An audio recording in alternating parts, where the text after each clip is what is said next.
Is that where you hoped you'd be? I mean, that seems like a pretty good number, less than one a game.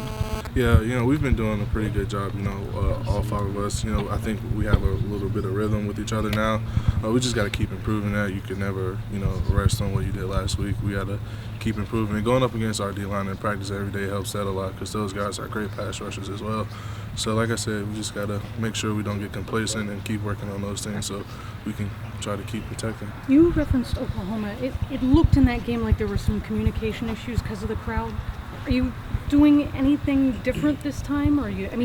Wisconsin already has a disconcerting penalty this year where they tried to throw off the opponent's signals. Do you have any extra in your arsenal this week for that?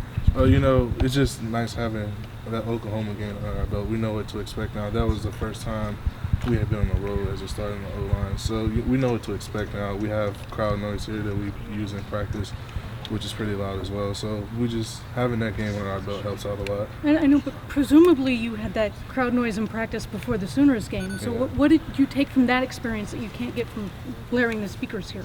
You can't beat in-game experience. Practice is great and it helps, but actually being in the game and getting a feel for it is a whole different feeling. So we know what to expect now. We know we got to communicate better, and we can't have any of those false start penalties that we had there. Jamarco, you came in with Jalen Holmes in the 14th class. I'm wondering, what's he like personally? He seems like a personality. Yeah, that's my boy Jay Holmes. We're all our whole class, our whole team, but our class is a pretty tight class, and going up against him every day for the past 3 years, it's been fun. We go up against each other in pass rush every day, and he'll beat me, I'll beat him. We've been going back and forth since we got here, so that's my boy, though. I love him. He was in a similar situation as you were, where you guys are both talented players. What was that like for him, do you think, to sit on the bench? The same, we both played a little bit our freshman year and played last year as well a little bit. But it's great to see him out there doing what I knew he could do because I've been going up against him for so long. But I knew he would go out there and ball this year, and he's been playing really well, so I'm happy for him. Jamarco, how do you take the confidence it seems like y'all have in your running game right now? I mean, last week the passing game was off, but y'all ran for 290 against a team that was pretty good against stopping the run.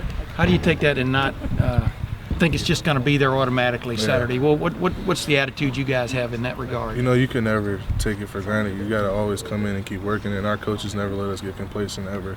And so, like last week, the pass game was down a little bit, and we was able to run the ball. We have to be able to do that every game. We want to be able to establish the run in every game, and then set up the pass with the run game. So, the first thing we want to do is establish the run, and we take that very seriously. What do you think has clicked with you guys up front in that regard about the running? Click so quickly? Because a lot of people thought y'all would still be a project at this point, Just how hard we going in practice. Mike came in the spring, so he had a bunch of reps in the spring.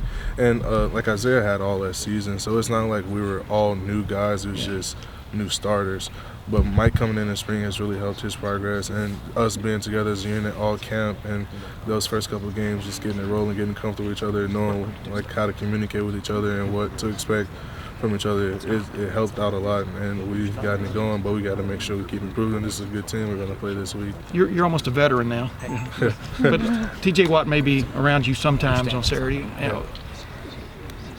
Do you find yourself guessing about what's coming? Because he throws a lot of pitches, at you. You can't really try to guess what's going to happen. You got to stick to your keys and your technique and just try to react as best you can to what the defender's going to do. You can't try to guess. When you guess, it's usually when you get beat. Hey, Jamarco, Last question. Something different from JT in practice this week. A couple players have described maybe an extra pep in his step and in that event. All the players involved in the pass game. Yeah, he's an intense guy, and he's been hearing from people like you guys all week about how we struggle a little bit in the past. He has a chip on his shoulder. He's one of our leaders, and he takes that personally. So he's been intense this week, and so I would expect him to come out and be ready for this game. All right, thanks everybody.